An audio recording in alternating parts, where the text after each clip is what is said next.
Love is love on the Queer Family Podcast. Love is love. Hello, hello, hello, all you gorgeous souls, you. Welcome to another day of bonus episodes with the Queer Family Podcast and me, your host, Jamie Kelton. That was a mouthful, huh?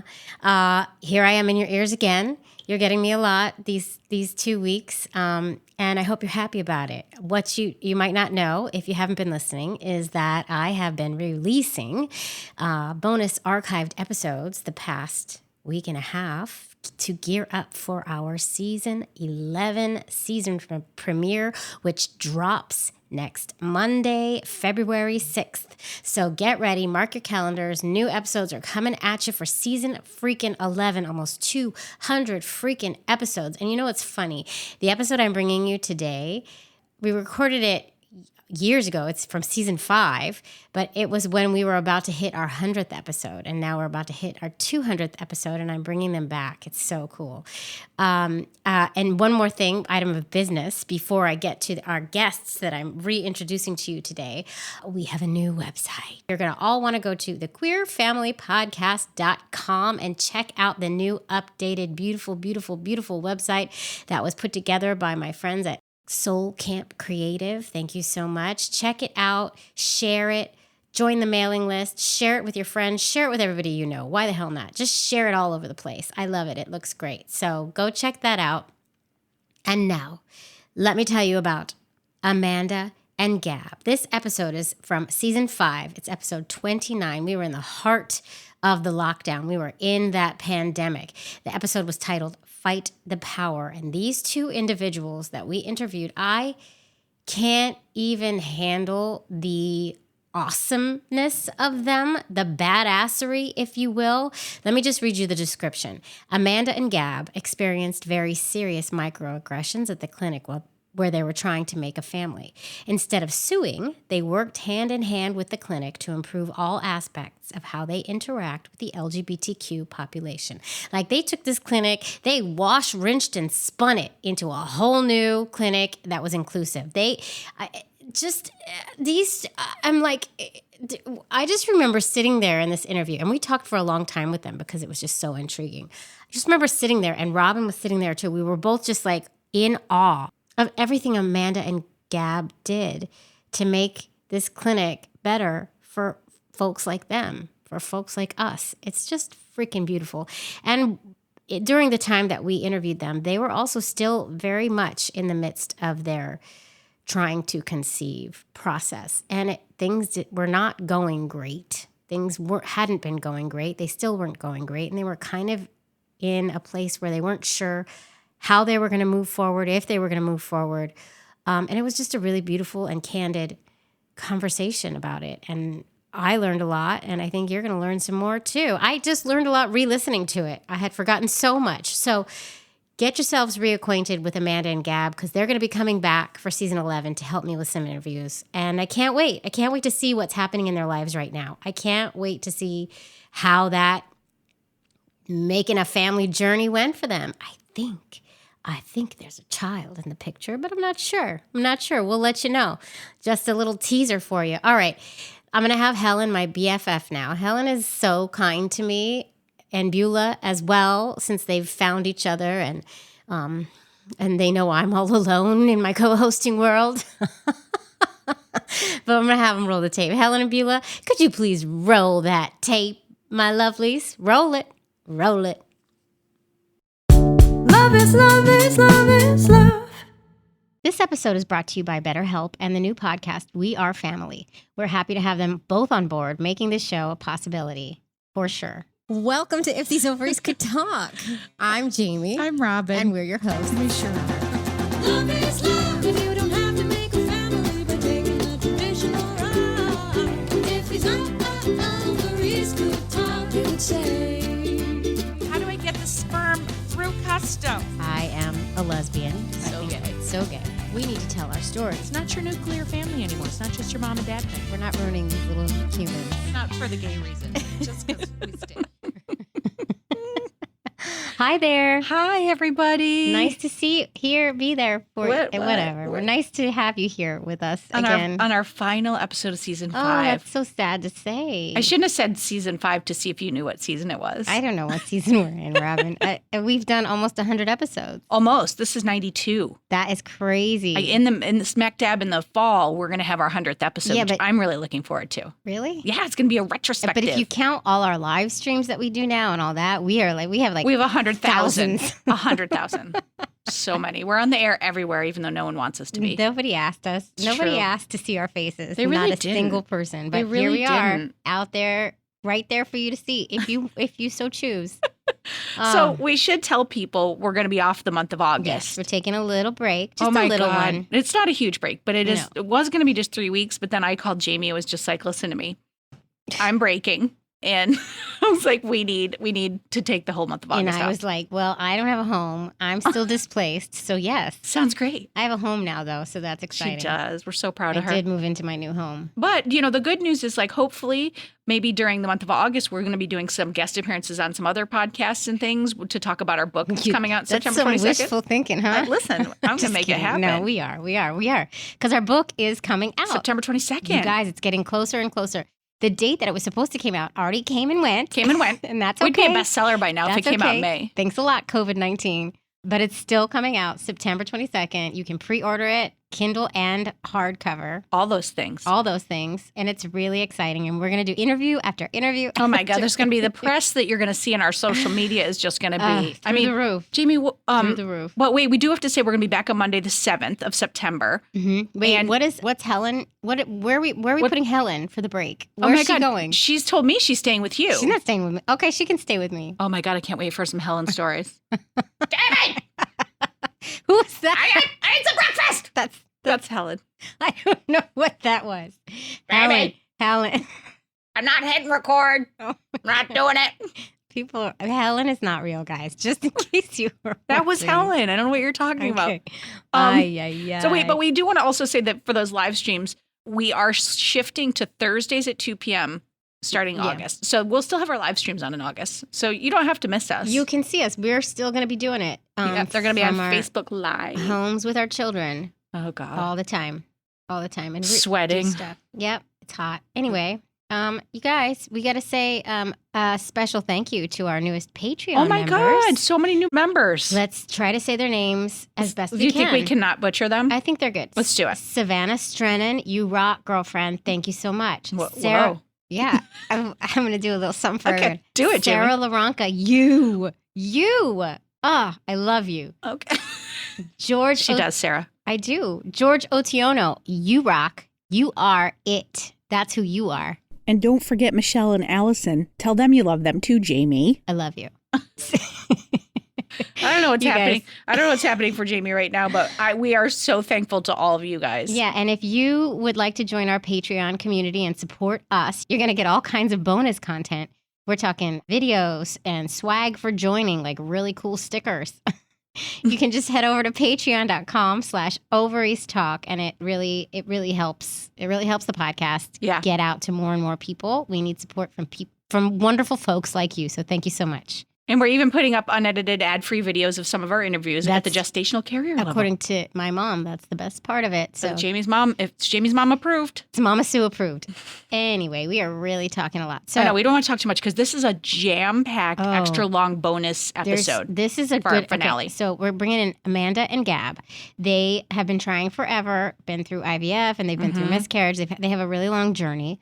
But on top of that, during their process, they experienced, which many of us have, all kinds of bias and microaggressions for being LGBTQ. So we're getting deep into it with them about all of that. And instead of living with it, Amanda and Gab went straight to the top of the clinic and demanded change. You guys, you have to hear this. They did so much greatness for our community. They did so much greatness. I had to say it that way. Okay. Yeah, they're amazing. Let's get into it so All right. we don't ruin Let's it. roll the tape, Helen. Roll the tape, Helen. Helen! Hi, Amanda and Gab. Hi, guys.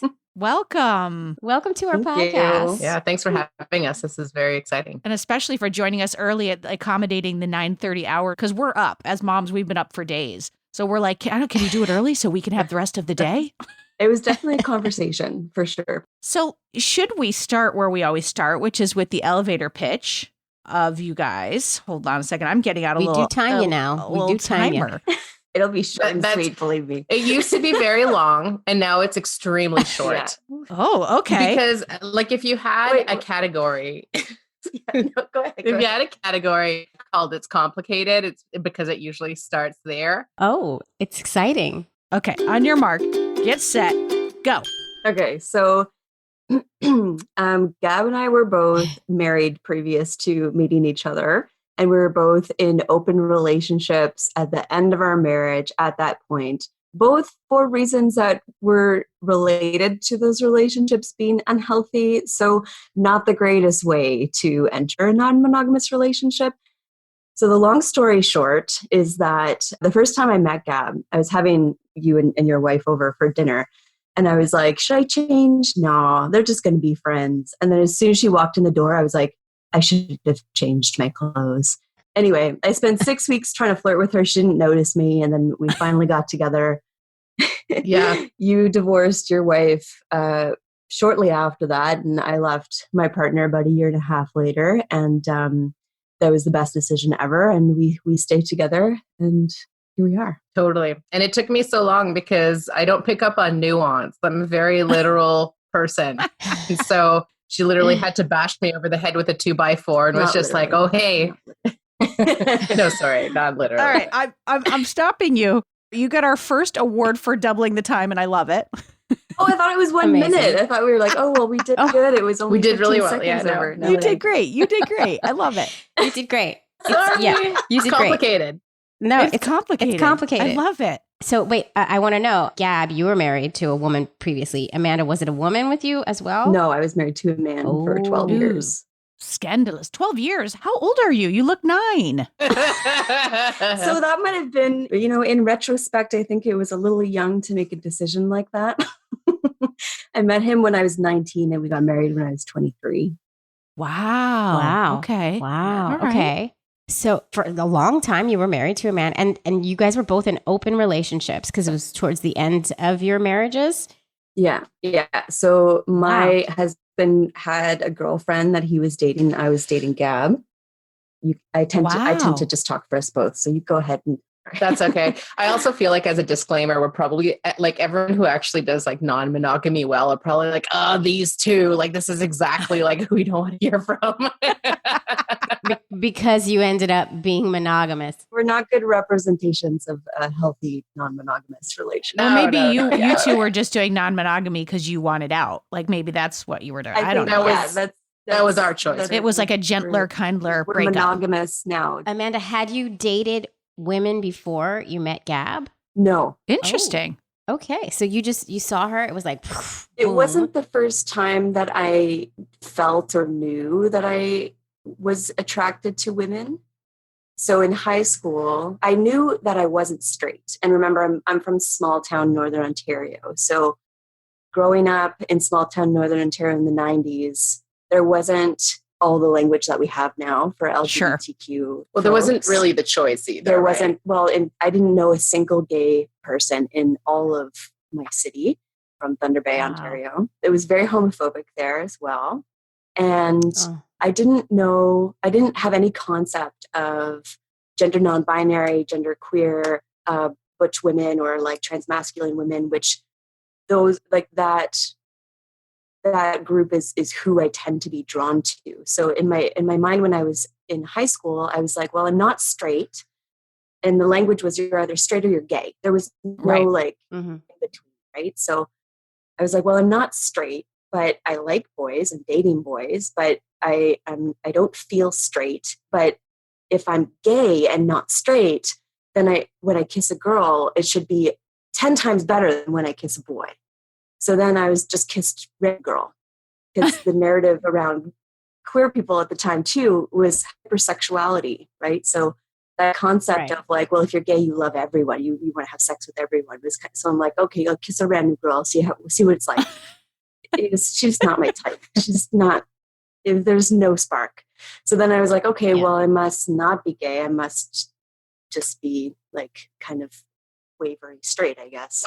Wavery straight. Yeah. So then I left Thunder Bay and I went to university, and I went to a university that was very progressive. There was a very large queer community there. There was a large polyamorous community there, and it really like opened my eyes. And I felt for the first time that I could say to myself, I'm queer. And that's the word that I use to describe myself. I'm like, it's not that I prefer men over women or women over men or anything like that. I guess if someone were to label me, pansexual would be the most appropriate term, meaning that if I like who you are, I'll likely be drawn to you.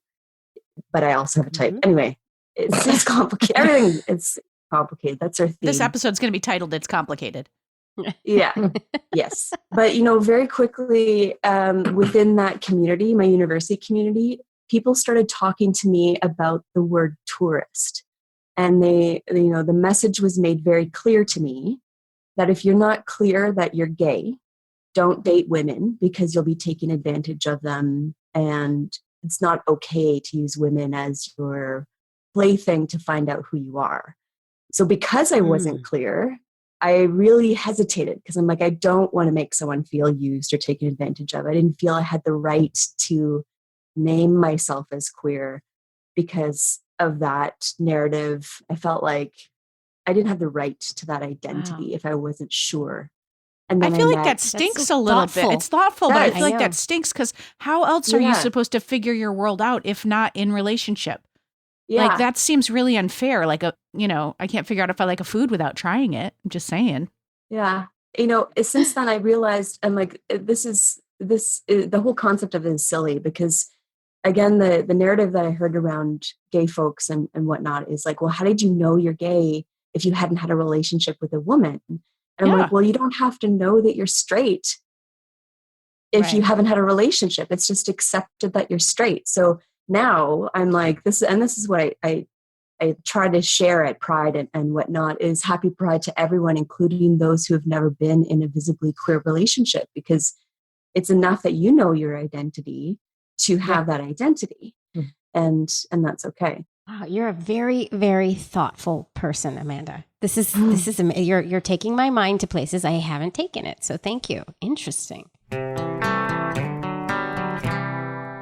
Oh man, we're in some really strange times right now, Robin. Tell me about it. I'm falling apart, Jamie. I know. You know what? Maybe it's time for you to go back to BetterHelp. I mean, it's not a bad idea. I mean, you and I went. It's online counseling, guys. It helped us. yeah, I it's know. true. I know. So here's what they do. They assess your needs and they match you with your own licensed professional therapist. And you can start communicating with that therapist in under 48 hours, which Oh you my already God. know, Amazing. Robin. I don't have to tell you this. You don't but have to I tell also me. would like to remind you that it's not a crisis line. It is not self-help. It is professional counseling done, get this, securely online. That's the best part. Oh my God. And you know what I also love What's for that? everyone is not just me who needs the help, as we all sure have do. established that they have just this really big range of expertise available, Mhm. which maybe you're not going to get in your local area if you're living in a smaller town. Truth. And the service is available for clients worldwide. All you can, over. Yeah, you can log into your account anytime and send a message to your counselor, and you're going to get a timely and thoughtful response, which is awesome. Yeah. Plus, in addition to like the texting and whatever, you can also schedule weekly video or phone sessions, so you won't ever have to leave, No. your air-conditioned home and sit in an uncomfortable waiting room. Your socially distanced quarantined home. Exactly. Oh, anyway, listen, here's what Robin also loves about this. Mhm, mhm. It's more affordable than traditional offline counseling, Uh-huh. and financial aid is available, which is great. I mean, that's everything right now, It's right? everything. We're all broke. We're all just trapped. trying to live our best lives, guys. So listen, guys, BetterHelp is here to help us. They want you to start living a happier life today. Visit betterhelp.com/OCT. That's better, HELP. And join the over 1 million people taking charge of their mental health with the help of an experienced professional online. Isn't that crazy? 1 million people. So many That's a people have lot. been using BetterHelp We need that this. they're recruiting additional counselors in all 50 states. Because it's good. Oh my God. So this is a special offer for our listeners. Get 10% off your first month at betterhelp.com/OCT. 10%, guys. Get healthy. We need this. Everybody needs this. Okay, so you end up with Gab, decide to be monogamous. Gab, do you have anything you want to add to the story of meeting? Like, how long were you married to your wife? Well, we were Guys? together for a total of 6 years and really only married for like 36 months. I feel like it's one of those like celebrity Oh. weddings that dissolve, you know? So, you know, it was a good while. But yeah, it was when, you know, I finally clued into Amanda. I just remember like my mind was blown and I had never experienced that range of feeling for somebody before. And I was like, this, no matter what, like this person's the person for me. Oh, and look at how loving they're looking at each I other so know. lovingly. Remember too. that, Jamie? I can't with the love. Yeah, I know. Remember before kids? Oh, We're super cheesy. I love it. It's nice. It's great. You should be. You should be. So how did you start talking about kids? When did you start talking about kids? Pretty 5 years ago. That's a while ago. Yeah. Yeah. That's when the journey began. Wow. It's frightening. Well, let's Yeah. hear it. Let's dig into this because, like we said, it's complicated. Yes. It's Yeah. complicated. Absolutely. Like I just feel like every adventure that we've had in our life has just resulted in it's complicated. We have this thing called gab luck where it's just like if the worst case scenario will unfold in a particular moment, it absolutely will. And so Or at least the most inconvenient. the most inconvenient, where it's just like, really, like, how did all of the wrong things happen all in a row? And it's like, well, that's just what we call gab luck. But we started talking in 2015 because I think there was just that piece around like really loving our relationship and wanting to be together and having that commitment for the future. And both of us have always wanted to have a family. We went with a sperm donor through a sperm bank. And then we took a Yeah. little break. So you did one, it didn't work, and you took a break. Yeah. Well, we I don't think we even got to the first one with our first clinic because remember when we were choosing our sperm, before we did, we asked our doctor, is there anything we should know about how to choose sperm? And he said, no, just pick the person that you like and you want. So we did. And then when we actually got to the clinic, they said, oh, your donor is CMV positive and I'm CMV negative and I was the intended carrier. And so they didn't want to do the IUI because there's a very minuscule risk of the baby being born with some variations in growth and development. So they didn't want to do it. And I was like, wait a second. You told me that I didn't have to take into consideration any of this stuff. And they're like, well, why don't you just change your donor? I'm like, excuse me. Yeah, we had paid just for dropped it. $4,000 on like a handful of vials. It's You not bought a bunch, yeah, acceptable. because that's what we need Of course, to because do. that was the instruction that we received at the time Yeah. without any warning. And like the CMV piece was the one that really like messed us up at the beginning. Oh, that's infuriating. And now the CMV thing, because heterosexual couples who get pregnant, they don't know their CMV status. They will never be tested for, like it will never be known. The only time they are tested is if they've had a late term stillbirth. So we Oh, did a lot of yeah. advocacy and we lost that battle. And we had to go to another clinic. We went through 5 other clinics before we found one that would use the sperm that we bought. Really? Oh, So you so- wanted to go forward anyway. You were like, it's fine. We were very committed to our donor. Yeah. And I read the research, I read the papers, and I felt that the risk was low enough that I was going to take that risk. And it took us 5 clinics to find a doctor who confirmed that I understood the research properly and that I was a consenting adult and could make my own decision and supported us in. It's just Ugh. so crazy. It's so crazy. If it's gonna be a factor, like, and if they inseminate you or not, then they should be Yeah. upfront and tell us Mhm. that you need to check. You need to make sure this donor is CMV negative. Yeah. Like what? And how I are don't they not understand knowledgeable on how- that? That's offensive. It Like, really this is. Yeah. You have one job, which is to understand all the nuances of how you're making babies for people, and you don't understand that, and you know you're talking to a same sex couple. That's offensive. Because I know nobody told me about the CMV. I've only heard about the CMV status on this podcast. I had and to ask very my little. doctor about it, and they gave us bad information too. But it just turned out to be fine. Well, I think it's kind of wild. There's a lot of issues at hand, right? I think that one of them is that like these businesses operate in silos, right? So the sperm bank is a completely different business than the fertility clinic. The sperm bank has really no investment in ensuring that you pick out sperm that's good for you, which I think is problematic because they should have a relationship with one another. I think it's a matter of principle too around the autonomy of choice where Amanda and I, like, she mentioned that we went through these 5 different clinics. And so our tone and approach dramatically changed as we started the conversation. And then by the 5th clinic, like Amanda was essentially calling, being like, I'm not even coming in until you tell me whether or not your clinic will do this. I don't want to go through a whole assessment just to find out that you're going to say no, because a lot of these clinics were relying on their legal team as opposed to our personal preference and choice to make a decision. And when they're relying on their legal team, they're essentially following recommendations, but it wasn't embedded in legislation. So it was a legal recommendation, but it wasn't law. About lawsuits. So, Yeah. Because they're worried about lawsuits. It's a risk mitigation strategy, but it's also like not great business practice when you're working in healthcare. And so, Right. I'm somebody that works in healthcare, so I feel very principled about how we treat people and their autonomy of choice within our healthcare systems. Oh. What do you do in healthcare? I work in community health and specifically with substance use. And as of the last 3 months, I've been redeployed to work in COVID positive hotels for folks that are users of the shelter systems to ensure that they have a safe recovery from COVID. Wow. Oh, wow. That's got to Wow, take a that's toll. heavy. I can't even imagine that. Yeah. I mean, I'm somebody who really likes to walk through fire. So for me, this was a really exciting opportunity. I was like, oh yeah, this totally sounds like the unknown and total chaos. Let's do it. Well, good. I think you're in the right place then. Oh my goodness. Okay. So The 5th clinic, you got someone to do it. Yes. So we did 3 IUI initially. Yeah. 3 IUI that didn't work. And then we moved to IVF. We moved to IVF because the funding piece came through. Right. So in Ontario, I don't know if it's across Canada or if think it's it's just just Ontario. You're covered for a round of IVF through the government if you do single embryo transfers, but your drugs aren't covered. It cuts the cost in half, roughly. It's still a lot of money, but it cuts the cost in half. Yeah. We were getting to the point where we were just like, okay, if we increase our chances and can decrease our cost, then let's try IVF.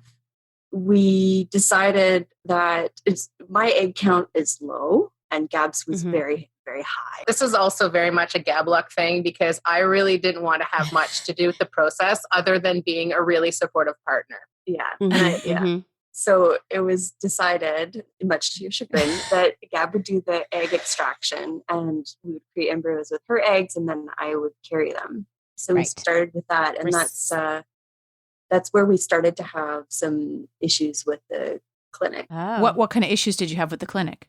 Oh, generalized homophobia and those microaggressions that come out. And it's funny because I'll say this, like it's very much like all of the isms issue that we face societally is that I think on an everyday basis, like it's not coming out as any really direct piece, but it's all in the microaggression interactions that we have throughout the day. So I find that fertility clinics, so I feel like now that we have the sense of 5, I can say kind of like the sense is it's a very feminized space, and there's a lot of narrative around like a feminized pregnancy and like you're glowing and you're beautiful and all these pieces. And here I am having to transition our plan where I'm like, I don't want anything to do with this. But now I say that sounds so crass, but I mean, like, I hope that the spirit of what I'm saying is coming through. No, it's landing. It's landing. It is, yeah. To then being like, okay, there's a bit of grief for me that I have to manage around like changing my approach and using my body in a way that I wasn't anticipating I was going to have to use it. So the messaging that was coming through was already one that was like really grating on me and creating some tensions. But I was like, okay, we'll put that one aside. And then pieces that would unfold would be like when I'd go get my blood work done. So I remember going in this one morning and I'd had this sweet, fresh fade and I totally loved my like lovely buzz cut. And I have these aviator glasses. And as you can see, I have a very square head. And so I get misread in public often. And so they'd called out my legal name. And so I stood up, went to the blood tech. And then she proceeded to look around me and keep calling the name because she totally read me as a dude and was like, "Oh, You're like you're right like here. essentially I'm you're right in the here." wrong place." Yeah. And at Oh which my point I God. had to then like lean into her and say, hi, I'm the person that you're calling right now. And she went through those reactions that people go through when they're mortified and embarrassed that they made a huge mistake. Uh-huh. And it was kind of like shock, light, like repulsion, like reassessment, and then let's pretend none of this ever happened. And then kind of ushered me into the chair to do my blood work. And I was just like, Oh oh my man. God. So it was things like that that I had Instead to of just being like, experience. I'm sorry, and then walking back with you. That's all she had to do. Totally be like, I misread the situation. I don't know, just be Yeah. honest, like I Yeah, get it. just say It sorry. happens Honest. all the time. So there was that. And then there were issues with the transvaginal ultrasound where people were uncomfortable with me and didn't know how to like navigate my body and would just like ignore me essentially. And then like not talk me through the process of a transvaginal ultrasound and just like insert and like, so it was very abrupt and difficult because they weren't necessarily experienced around how to work with somebody who was like gender nonconforming or on a transmasculine scale, like that sort of thing. And so, yeah, so those were very frequent interactions that I would have with the clinic. Oh, I'm so sorry. That sounds Wow. horrible. Our clinic had inclusive signage up, meaning just the rainbow triangle with the like all are welcome kind of thing. But it became Yeah. really apparent in those moments that I'm like, you have the intention, but your approach is that you're nice and you're good intention, but you clearly haven't really done any learning around what that actually means. What inclusion That always actually sounds Right. to me like it was a business decision. Like somebody Yeah. somewhere said, yeah, this is a whole group of people that we can profit off of. Let's open up to them. But then they don't take that next step of saying, we need to make sure the people in the clinic are trained and understand how to work with different populations of people.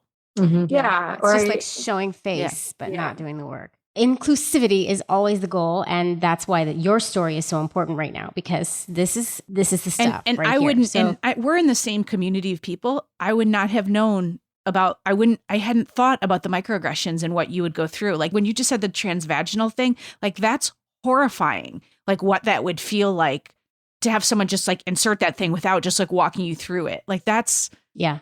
I'm like just. Yeah. It's rare. I'm It was really speechless. bad. I mean, it's just like, I know that people like to dismiss microaggressions because it makes them uncomfortable to have to deal with the issues at hand. And, I can tell you very much the difference when people have treated me with respect and kindness versus when you find me disgusting. Like there's a good range there, and I totally can feel the difference. And, like I remember one time with one of the trans veg, I've had so many this one time. I'm like, let me tell you the great ones and the horrible ones. But somebody who didn't even look at me the whole time, like she made we never connected. And I was like, this is cold. Like it's so cold. And I'm like, you're about to do something incredibly private and intimate and vulnerable. So yeah. Patient care people.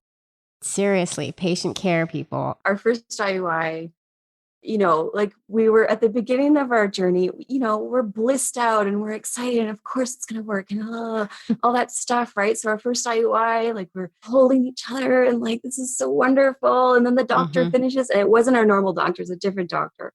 He finishes and he says, okay, everything went smoothly, but you might want to get tested for cancer because your cervix bled a little bit and that can be a sign of cancer. See you later. And he walked out. I was like, what? I think that they are scientists and they have no bedside manner. They just don't know. Yeah. For me, I feel very passionate about equity in healthcare. And so I'm like, you don't belong in the field if you are not going to serve everybody with the exact same standard and level of healthcare. Like find something else to do. There's lots of jobs out there. Agreed. Okay, so let's get back into your guys' story. Yeah. So maybe I'd call it an empathy builder too on the flip side. Whereas like I also didn't want to have anything to do with it. I also started like having some serious symptoms and I was like, oh, this is only the beginning place of like what women go through who, want to carry a baby. And I remember being at work and so bloated and I had to do like undo my pants in like staff meetings. I'm like, sorry guys, this is just what's happening. And I'm an oversharer. So everyone always knows what's happening in my life. So we did 2 rounds of IVF. This was round 1 back in 2018. I remember going in and like, you have no idea what it's going to feel like or how it's going to be. And luckily I've had lots of contact with healthcare and like, I know that like I need, a good dose of anesthesia and Yeah, I just don't want to Mhm, feel mhm. it. And so, they gave me like a little cocktail of pills before we went in. And during the extraction, I experienced like an exorbitant amount of pain. And I was like, what the hell is going on? This totally does not feel okay. And I felt like, that scene from The Exorcist where like the back bent backwards and like you're just like clutching the bed sheets and like that Ooh. whole piece. So that was essential. And Amanda was there. She can attest to the exorcism that occurred that day. But But Gab, you were awake? yeah, yeah, yeah, yeah. Yeah, Oh fully wow. conscious. I was always put under Oh, for lucky my you. Oh my God. extractions. She's like, oh. You had requested that. She had Oh, requested that, but I had I can't requested believe that. they Yeah, didn't. but yeah, no, they tell me it's not going to be that bad. It'll be fine. You're okay in a conscious state, and so I was conscious through it, and then halfway through the extraction, I was like begging for more drugs because I was like, this does not feel right, does not feel normal. But like, what do I know? I've never gone through this process before, so it's just like maybe this is just how it is. And so then like took about 20 minutes or so. Yeah, and then yeah, it was. I mean, I was not going through it. I was watching and supporting, but in my life prior to what I do now, I'm in HR now. But for 10 years, I was a doula and supported people through childbirth.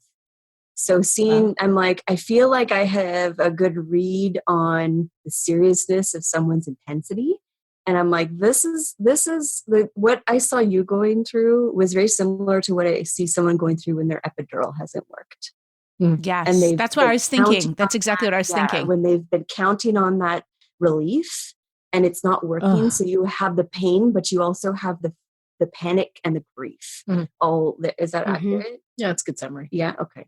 And also So a feeling of like, I thought it was supposed to help more because my second kid, I like the epidural wasn't helping. And I was like, this isn't what I remember from the first, but only because I'd had a first kid did I know to speak up about it.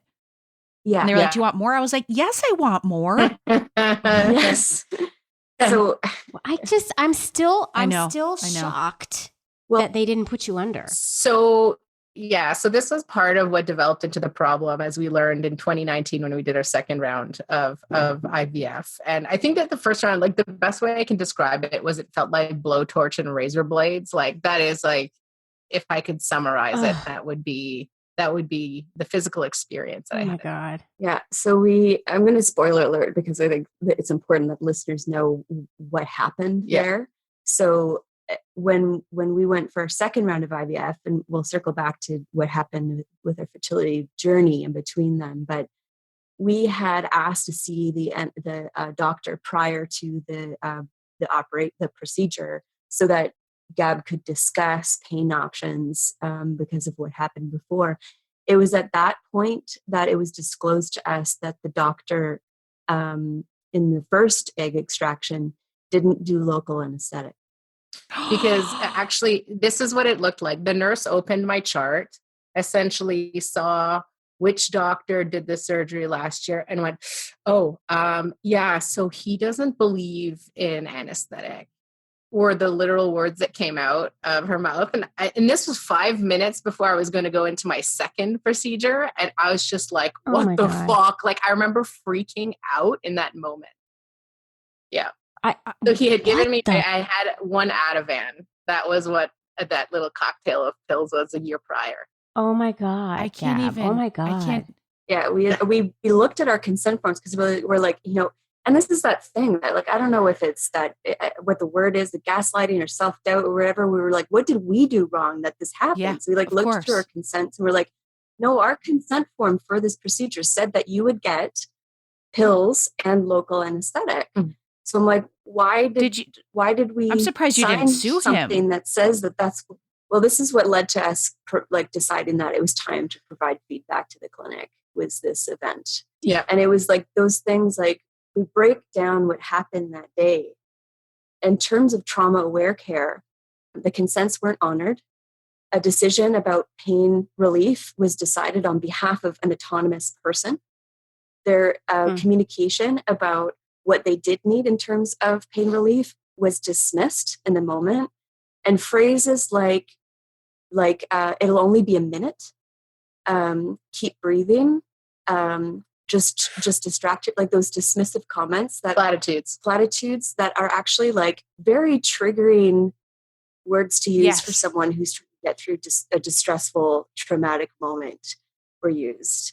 You know, those are the kinds of things that I'm like, this is not a trauma aware. This clinic doesn't have a trauma aware lens to it. In addition to not having a LGBTQ inclusive lens, they also don't have a trauma aware lens. So it was pretty awful. And you took a long time to process that before you were ready to provide feedback. Yeah. So when we learned this bit in 2019 around what happened in 2018, like that period of time that Amanda's talking about is like exploring the what do you want to do options, right? And I think that for me as an operating principal, I usually want to go through the path that will generate significant or meaningful change in a way. So I know we had talked about litigation as an option, but I don't actually find that to really resolve the issue, where I'm just like, okay, well, clearly we're up against the values and principles issue. Litigation doesn't tend to really shift perspectives on that. It just, I find that pathway often creates more tensions and maybe won't necessarily prevent other people from having that experience as well. And so what is it that we can do to actually create that change so that people can have a better patient care experience? So that's why you decided to provide feedback and offer training as opposed to litigation. Yeah. So before we go into all the amazing work you guys are doing with the clinic, we're assuming that first IVF didn't work. Yeah. So we got 3 embryos from that first IVF. Yep. And we had 1 pregnancy. Yeah, the first 3? 2 didn't take, and then the third resulted in miscarriage. Oh, It was awful. so sorry. Yeah. Wow. Yeah. But I did feel like a champ because the second time I got 10 embryos out of it. So it's just like, okay, I rocked that one. Whoa. But That's a lot. That must have been that general anesthesia. I was more relaxed. So you got 10 embryos the second time, and then after the miscarriage, the clinic has a policy that you have to wait a certain number of months before you try again. And that was really upsetting to me. And I'll probably get emotional about it. But, you know, it became really obvious to me at that point how many parts of a queer couple of our nature having a baby is in the hands of someone else. Like, we don't have sperm between us. So we first had to find a donor. And then CMV, like someone decided that they weren't going to use our sperm because we didn't have a CMV match. And we had to fight for that. And then, you know, we had to fight for funding. And luckily our province is one that has allowed queer couples to access fertility care to begin with, but then to also provide us access to the funding. But it's the government's decision. It hasn't always been the case, and it can change, as we're seeing in the States right now as well. It can change, right?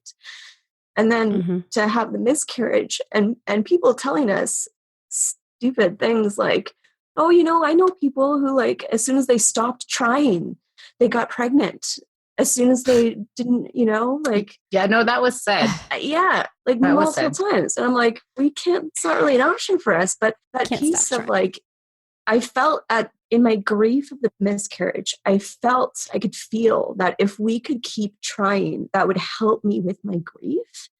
And if we were a heterosexual couple, even if it didn't work, we could keep trying at home. And that would have helped me with my grief. But even my grief process was bound by the decisions and the framework and the structure of the medical system that was helping me to become pregnant. And I was so angry about it for so long.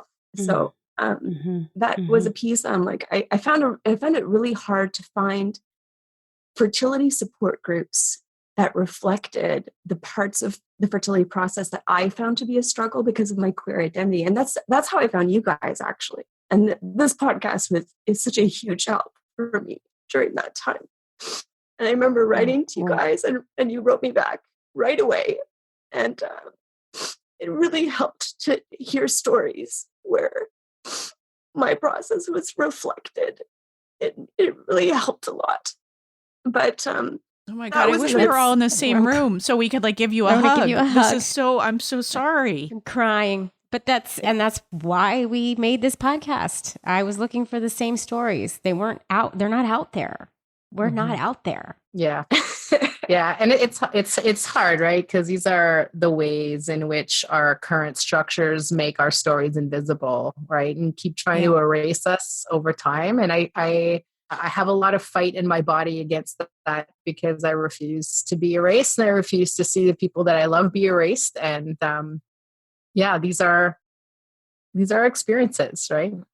This wasn't the day to put mascara on. I'll tell you what. I didn't know we were crying during this interview. I knew I was going to cry and I put mascara on, so I don't know.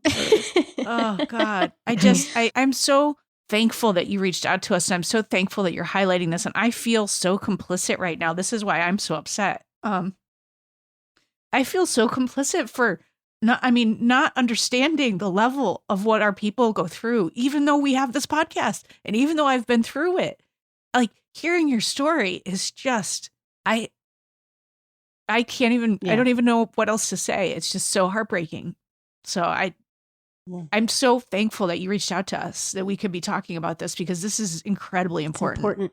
Okay, so all right. yeah. Yeah, You too. Sorry. well, we warned you. It's complicated. So You right? sure Yeah, it's did.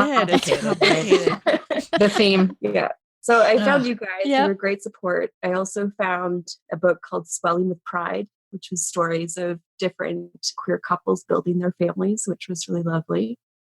Found a Facebook group that's breast and chest feeding and birthing trans men and allies, which I shadow. I find that to be just reading other people's stories to be really supportive in some other places. But I wanted to share them on the podcast because it was so hard for me to find them that I wanted to just share them here. But Yeah, that's great. Well, so yeah, so you said you advocacy. Where did you go from there? Like you processed it. Did you said you went back to the clinic to tell them to stop being turds? I mean, what did you do? Yeah, that is a really like succinct summary. Yeah, I was just like, you have to change everything that you're doing.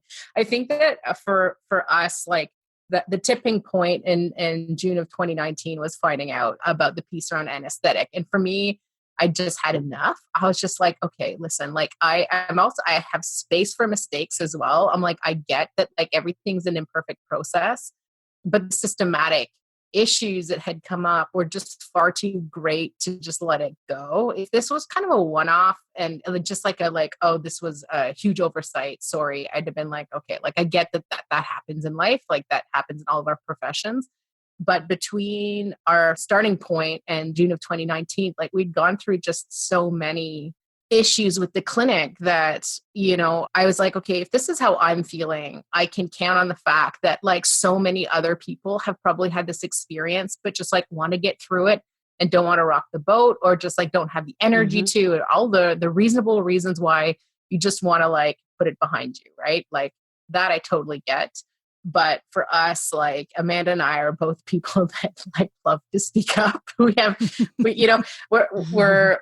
like addressing systems issues and working towards like, again, equitable care and actual safe environments for people. This isn't to say by any stretch that we're any kind of expert on the topic, but I know what I went through. And if I can just make a little dent in the structure, then I feel like we're making some headway. Yeah. So what'd you do? What have you guys done so far? So I think that we did have some luck. We ended up meeting with the CEO of the clinic and we had this 2-hour meeting with her around the list of things that had happened from the series of microaggressions to the extraction without anesthetic and kind of everything in between, and just been like, okay, like from our experience as LGBT folks, like, let me tell you what would have made the standard of care that much better for us. And again, like this is really just telling our story, not to say that this is true for everybody, because I'm sure that there's lots of pieces that we don't even see that others experience. And why we were so lucky is because we weren't placated in that exchange, where I find in a lot of corporate settings, we're like, oh, yeah, we'll totally do something. And then you just get dismissed because it's too difficult to make a change.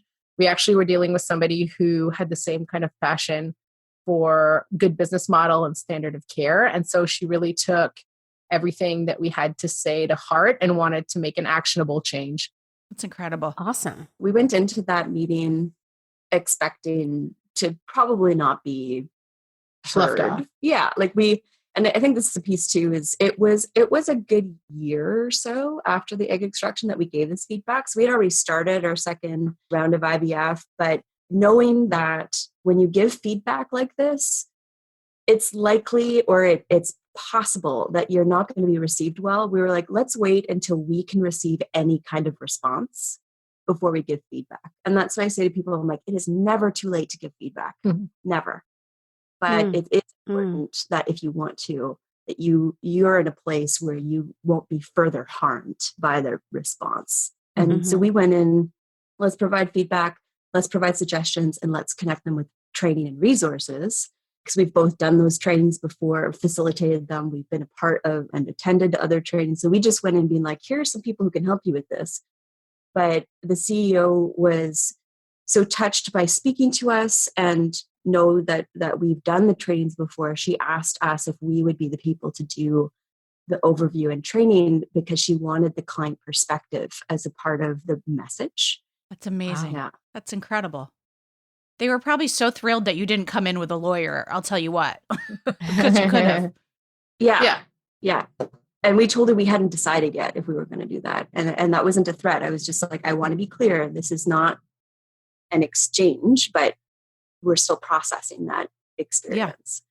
Yeah. When she asked us to do it, we took a couple of days to think about it, and I called her back and I was like, okay, listen, here's what I think. I'm like, if you want to do this training, if what you're telling me is that LGBTQ inclusion is important enough for your clinic to do this training, then it needs to be mandatory for everyone. D&I is not going to have the traction, the legs, and the momentum and impact you want if you do what everyone else does and make it an optional thing that isn't consistent. So I'm like, the trainings need to be mandatory. And she said, okay. And then I'm like, all right. So if the training is mandatory, I'm going to assume in your staff of 100 that there's going to be some people who just don't believe this at all and are really hard to buy in. So before we do the training at all, I would need to review all of your materials, HR policy, clinic policy, consent forms, intake forms, newsletters, signage, everything, website, everything. Because if the message you're sending to your staff is that this is important, but then they don't have the tools to back up that message, they're not going to buy in. She said, okay. Right. So I'm like, okay. You got yourself another full-time job right there. Oh, yeah. It was so much more work than you. It was, yeah. And then I said to her, I was like, all right. So if what you're telling your staff is that it's mandatory, then it needs to be a part of their performance management indicators. And we're going to put it on their performance management. And if that's part of their performance management, you have to be ready to terminate someone who's not interested in integrating this into their practice. And she said, okay. Holy If that's cow. indeed what your clinic is upholding as a value, as a standard for work, like this is, it's integral. I mean, you guys implemented an amazing amount of change. And I just keep going back to what you said, Gab, about how like you thought about it being like a lawyer wasn't the route because it wasn't going to change what was happening. And because you held that value, you guys were able to make change that is going to affect countless other people. Incredible. Mm-hmm. Mm-hmm. Yeah. I mean, I think like for me, just fundamentally, I should just like say that, I tend to not be one for punitive approaches. They don't go very many places, right? So even though the long game is so much harder, more arduous, much more time consuming, and can take up an enormous amount of emotional resources, I want to see us thrive as a society. And so I think taking that route is so helpful for me. Yeah. So last June we started reviewing. We started with the consent forms review, and like, good God, I had budgeted 3 hours to review consent forms. It took the two of us 10 hours to review the consent forms. Oh my God. The language was so archaic. It was like anywhere you could put in the word woman or male, it was like a compulsion. It was like, you can't just say ovaries. You have to say the woman's ovaries. It was just, Oh my God. yeah, it was everywhere. The thing that sticks with me is because I work in the field of substance use. It's just like archaic discrimination and stigma around, people who use drugs was like riddled all over I'm like, this is so irrelevant to the fertility journey. Like, and it's really problematizing, a particular experience. It's not relevant. And so I had a lot of joy in like being able to scrap the entire document that spoke to substance use and like archaic HIV policy that made zero sense in 2020. Like it was all laden with discrimination. And I'm like, this just has to go as a whole. So that was very satisfying for me. There was no room for non-monogamous couples. There's no room for co-parenting groups in their forums either, which in Toronto, there's a growing body of folks from both of those family groups that are building families together and don't have space or representation in the forums. So we were able to really bring in a lot of pieces outside of the LGBTQ inclusion to make the forums just more inclusive for a lot of different family groups. That's Incredible. amazing. Most people just sign these forms I did. and barely read I them, did. you know? I mean, we did the first time too, right? Yeah. So we did that. And then I was like, what does your recruiting material look like? Oh my I God. was like, show me your job descriptions. Show me your interview questions. Are you screening properly for people who will uphold these values moving forward? So we started working on that. I remember one of the job descriptions was just referring to she in such a stereotype, like feminized profession. And I was just like, oh my God, why are we reinforcing these pieces? Like this is a job description. It does not have a sex or gender. So like, let's just like take it out. So That's crazy. Wow. I feel like you took this clinic, you wrung it, got all that water, and created like a whole new laundry spun out clinic. Does that make sense? That's my brain. Oh God, You just created systemic change. Yeah. Boom. So we took a year to give them all the recommendations for their back end. And then we started the trainings in March of this year, just before the pandemic. yeah. We just, Of course. So we designed. actually, the cool thing with the trainings too is that they ended up dividing it into two groups. So they had, and this was actually a really great strategy, is to do one of the trainings with the body of doctors alone, and then the other training with all of the staff. So nursing staff, admin staff, techs, all of that. And I think that was, for the context, a better design or a better approach to being able to have that, because the doctor group was much smaller, and there's like the power hierarchies, like you want to kind of isolate that in order to have like learning have the most impact. Right. And that was a really interesting experience for me, because the doctor that had performed the original extraction was part of that cohort for that piece. So it's just like, okay, well, like this is our face-to-face moment where we get to share our story, and he's right there. Wow. Wow. Mhm. How'd that Yeah. go? What'd he do?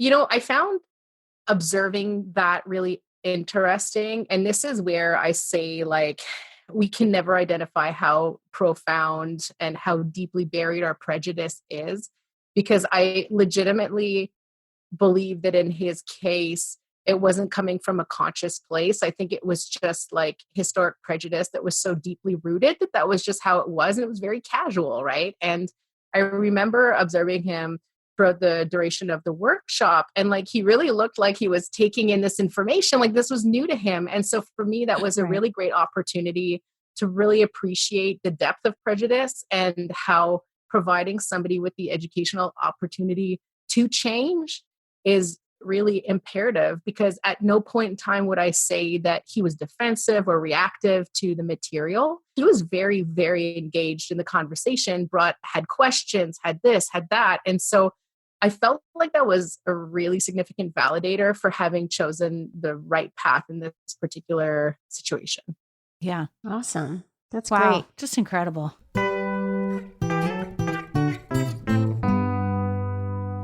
We are family. Jamie, what are you doing? I got all my sisters. Why in are you me. singing? Oh my God. We are family. I know what she's doing, you guys. She's introducing the new podcast, We Are Family, to our listeners, of course. She's so weird, but we really do need to share this new podcast We with everyone do. because We they're going to do. love it. I know. Listen, if they love our podcast, they're going to love this one. It's about the modern family. which we all know about. And the hosts are celebrity fitness entrepreneur and friend of ours, outspoken LGBTQ parent Shanti, and Parents Magazine editor, who is going to be a future friend of ours, I feel like. Yes, for sure. Julia Dennison. Julia! Yeah, you're going to want to join each week as they talk with experts and parents, celeb and civilian alike, about today's hottest parenting topics like IVF and fertility, science, surrogacy, fostering and adoption, blended families, divorce, LGBTQ, parenting, and cultural differences. Like the gamut. Come on now. They run the gamut. It's a perfect podcast for our perfect listeners. You see what I did there? I see what you did. See? Listen to We Are Family on Apple Podcasts, Spotify, Stitcher, and wherever you find your favorite podcasts. We are family. Julia! Yeah, we are.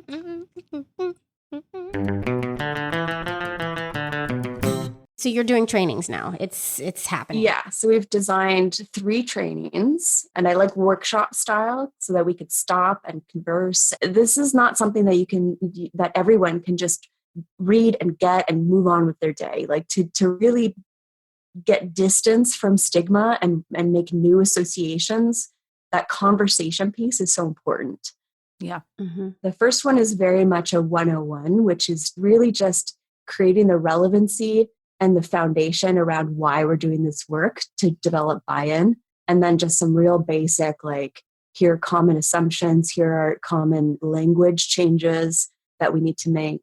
The second training is trans inclusion and non-binary inclusion, and the specific struggles that someone who's gender non-conforming might experience. I think it was much informed around a lot of the pieces that I'd gone through in a clinic. Mm-hmm. Yeah, the use of the proper name, use of proper pronouns, because you've never, apart from our doctor, your proper name has never been called and used in the clinic, ever. Yeah, and they have a system in order to identify chosen names or the names that people go by, and they put in bracket the name that you're supposed to be referred to. Mine has always showed up in brackets. They've only ever gone to the very first name, paid zero attention to the rest, and have always called out my legal name, which never once in my life have I ever gone by.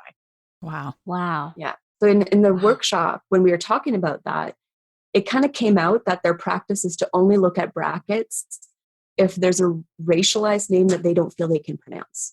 Which is a whole other level of problem. Yeah. And like there's That's a an element of whole. way that Oh you my use god. the system that also has a racist element to it that we need to address. Oh my Yeah. god. The fact that you're so casual about this disclosure means you've never thought about it, which means that you are like knees deep in racism that you have never even considered. Yeah. Ay, ay, ay, ay, ay. Yeah. So in the trans and non-binary inclusion training, we drew in pieces from our own story. We also use, there's a lot of material, research and surveys now around trans health and trans access to fertility clinics. We drew that in.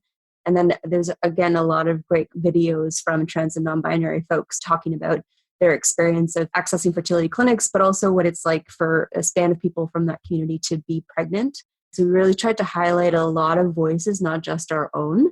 And then, of course, offering affirming practices and what you can do to mitigate those barriers within medical culture and to support someone in their experience of being pregnant.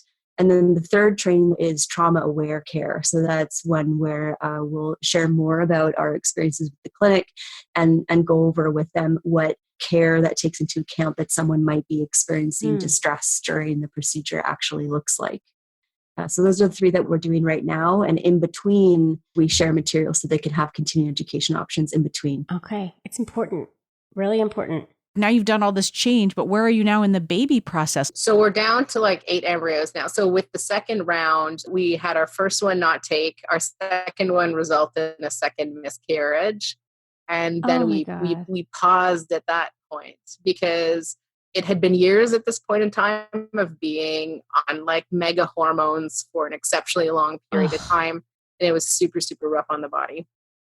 Yeah, It I is super found rough that. on the So, body. yeah, I had gained weight, and that in itself is not a problem. But the way that my body felt in this weight was very different than any other time in my life where I had gained weight. So my joints felt really weak, and I felt like I had lost muscle integrity. And like, I don't know if that's a part of the being on those hormones for so long, but I had been on those hormones for like 3-5 years. Like, it's a long time to be on hormones that you're not supposed to be on. So Mhm. I had alluded to that other relationship being a bad one. It was an abusive relationship, and I had PTSD immediately after I left. And our last miscarriage was December 23rd, just before Christmas, this past Christmas. Oh, And at that God. point, I was starting to feel my body react to medical procedures, similar to the way that it was reacting when I had active PTSD years ago. So I wasn't having a lot of the emotional symptoms of PTSD, but in a medical setting, it didn't matter if it was a needle or an exam or something invasive or not invasive. I would freeze, I would start to shake, I would start to cry. And I was like, my body is screaming that it can't do this anymore. Yeah. So Ugh. our doctor had recommended that both Gab and I go to a clinic to get a test done to see if there's anything going on with my uterus that is preventing a viable pregnancy, and anything going on with Gab, so that we could decide if we're going to keep moving with me or consider Gab as a carrier. And look at her face. She'll have something to say about this in a moment. But I was really scared of this procedure because I was like, my body's freaking out. And I want to have this procedure because I myself and my brain want to know if I should continue doing this or not, but my body really doesn't want to do it. So I called the clinic and I told them, like, look, I have this procedure coming up in a few weeks. I've lived through violence. I've had PTSD and I'm starting to feel it come up. That's all I said so far. And they said, okay, we're going to schedule you a separate phone call so that we could go over everything with you and you can decide if you want to do this or not. And it was amazing. So That is amazing. we had another phone call. I had done a lot of therapy, and I feel that I have a good amount of awareness of what helps me cope. You're never the full expert on yourself, of course, but I feel like I know what helps me in those moments. So I let them know all the things that help me in procedures in their consent form. I've never seen a consent form like this before. They have a clause that says, if at any point during a procedure you need the practitioner to stop, please say no, and we will immediately stop. If you need a support person, talk to us about it. It's really important that your safety in a procedure is respected. I've never seen a clause like that before. Yeah. Wow. And then I called my doctor, our fertility doctor, and I told him about this, let him know what was going on. And he's like, Amanda, even if you need to cancel the morning of, you can cancel the morning of. Like, it's going to be okay. I felt so much more calm about doing a procedure. So I was able to do it, and it was a great. I've never walked away from like an invasive procedure being like, that was a pleasant experience. But they did such a good job. It was they did amazing. It was awesome. Yeah. But Good. and then the pandemic hit, and our clinic shut down for a while, and they're partially running at this point. And I was relieved, actually, that the pandemic prevented us from the choice of trying, because it didn't mean that I had to decide not to. So you guys are paused at this point. Yeah, we're paused, but our doctor contacted us and said that we have the option of trying as early as next month. The thought of going back to the procedures, I'm not sure that my body's ready again, and I still feel a bit of panic arise when I think about going back to it. I'm not sure that I will. And that's one of the things that I'm like, Jamie, we had been talking about earlier, that in all of the stories and all of the support groups and all of the materials I found about making families as a queer couple, I haven't found many, if any, where the story is, I tried and tried and tried and nothing happened. Like, everybody has, and it was worth it because it worked in the end, and it was worth it because this and that. But I'm like, am I going to be the person whose story is nothing happened? That's tough. Yeah. Really hard. Yeah. I mean, you guys are in it's complicated. It's You're complicated. You're in a you're complicated in the situation. thick of it. You know, it's like we are. talk all the time about it's this roller coaster, and you're strapped in and you can't get off, and you've gone too far, and you don't want to change directions, and then you don't want to lose more time, and then it just keeps building and building. And it's like, how, I keep thinking about that thing you said, Amanda, earlier about someone saying to you, well, can't you just like stop trying and then it'll happen for you? It's like, we don't have that. And your body, the stress within your body is ratcheting up and up and up and up and up, which makes it probably, I mean, I'm not a doctor for God's sakes, and everybody knows that, but like probably less likely to happen because of the stress. And Yeah. what can we do about that? You know, we're told like try acupuncture, meditate, but we have no resources. And I just really feel for you two being in this position. Yeah. And I think that there's like another piece of this too, where I think that it's really hard for everybody outside of you to just sit with your grief. Because at the end of the day, the reality is some people just can't get pregnant or don't get pregnant.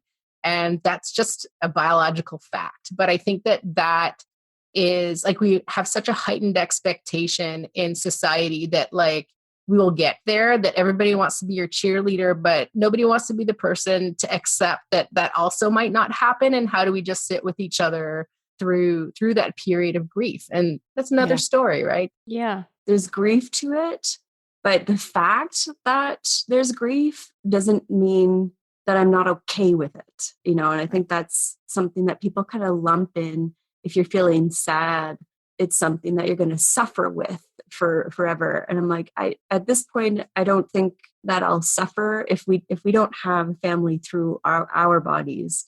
I don't think I'll suffer in life because of it, but I will have grief that I've never had the experience of pregnancy and labor. And I know so many people are going to be like, what the fuck is she talking about?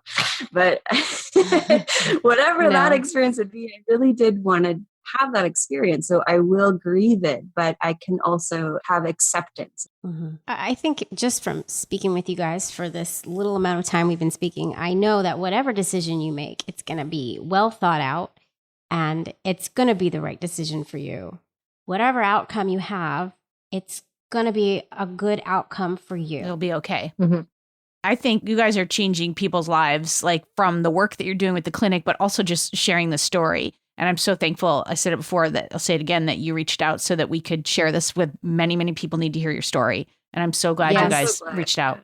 Thanks for making time for us. Are you kidding me? Oh God, of course. Are you kidding? But also, you know, we're invested, as Robin loves to say. We are fully invested in your journey. So if you have any updates, please let us know if you want to share them with us. Yeah. You know, we want to know. We want to know what you finally decide. And we are in your court no matter what. Thank you. Thank you guys so much. Thank you. We are so happy to share the story.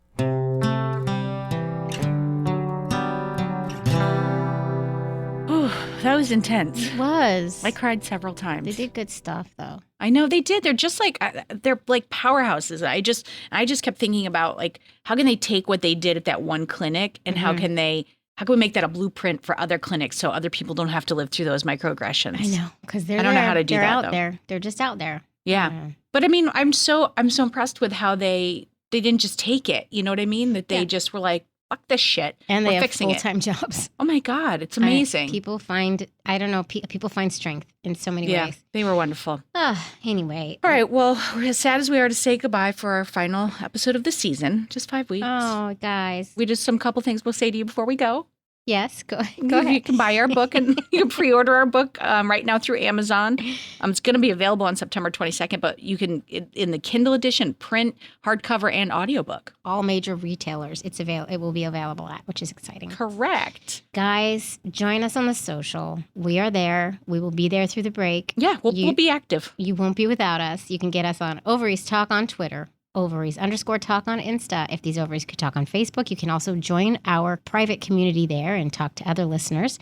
And you can join our community on Patreon at patreon.com/ovariestalk for bonus content, unedited videos, all the stuff. And to help support our podcast. Please do. We appreciate it. And you can also now subscribe to us on YouTube to catch up on our Ovaries Talk live streams, which why haven't you watched them if you haven't? Come on now. We're getting good guests there. We do. We bring guests on. We have a straight ally segment. Yeah. We need a break. We love you guys. We'll see you September 7th. Yes. And thank you to our sponsors, BetterHelp, and the new podcast, We Are Family, for helping to make this show possible. We thank you. We thank you so much. We thank you all. Thank you for listening. We'll see you soon. Okay. Eggs, ovaries. Take a break. Out. If these ovaries could talk, they would say. ovaries out.